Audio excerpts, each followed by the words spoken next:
So ayan, napakasariwa pa nito kasi low mileage lang, 23,000 lang ang kanyang tinakbo. Ayan, ibig sabihin sariwa pa siya. So hindi siya nalaspag. Ayan, kaysa mag-brand new kayo is makakatipid kayo dito kasi ang presyo ng brand new is nasa 1,198,000. Yan, so may sukli pa naman dos yung 1,200,000 niya. So bago ang lahat guys, don't forget to like and subscribe para palagi kayong updated sa mga bagong video natin. Para sa mga baguhan, Marvin Auto Vlog.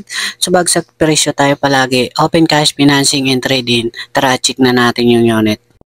Okay guys, yan para sa mga naghahanap ng Isuzu Travis guys. 2021 model na siya guys.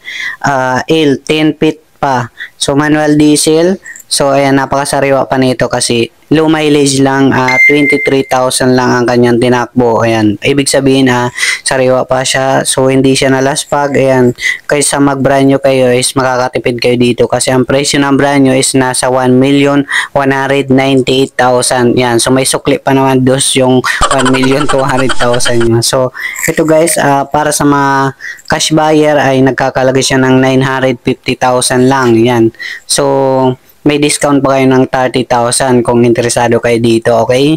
So, ayan.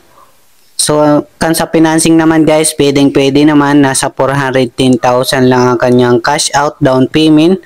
Yan, all in sa kasama na yung insurance, chattel mortgage at transfer.